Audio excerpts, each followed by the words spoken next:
हाँ एखन कतौ क्यों नहीं। हमर पापा जी क्रिस हमर मम्मी नहीं क्यों नहीं नहीं हमार पापा जी हमर पापा जी हमार पापा जी हमर मम्मी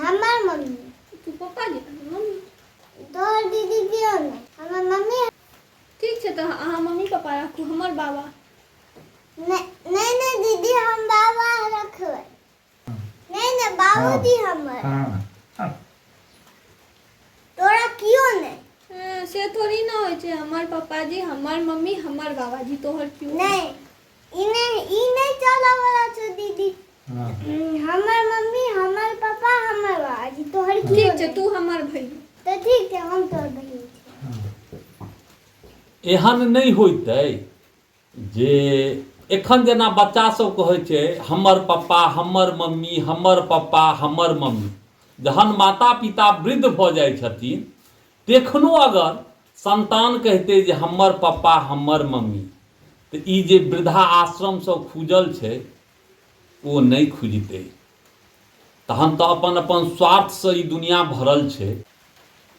एक वृद्ध के अहाँके अपन पोता पोती सब बात करऽ लए तरसऽ पड़ै छै। पोता पोती बाहर रहै छै अगर धोखासँ ओ पोता पोती चलि अबै छै तो हिंदिए में बात करे छै बाबा संगे तऽ बाबा की हिंदी बात करथिन तऽ ओहो ओकरा संगे कऽ हिंदी बाजऽ लगै छथिन जे अहियो तौर तरीकासँ हमरा लग बैसऽ। एक तऽ ओ बैसे नहि चाहै छै लेकिन अगर यह चीज रहते जे वृद्धो अवस्थामे अगर सब बेटा बेटी कहते सब संतान जे हमर ई पप्पा छथिन ई हमर मम्मी छथिन तऽ कोनो वृद्ध के एते कष्ट नहीं सहऽ पड़तै। हम कोनो गलत नहीं कहि रहल छी अहाँ सब जरूर हमरा कमेंट कऽ कऽ कहब। एखन माने बूढ़ के क्यों देखा वास्ते नहीं छै। हाँ आब एखन सब चीजसँ निराश भऽ गेल छी। 10टा पोता छै भरि मुँह बाबा यदि कहितथि तैयो बड़ा प्रसन्न हमरा होय। हाँ एखन कतौ क्यों नहीं हमरा यही बच्चा लड्डू गोपालसँ हमरा पूर्ति भऽ रहल अछि।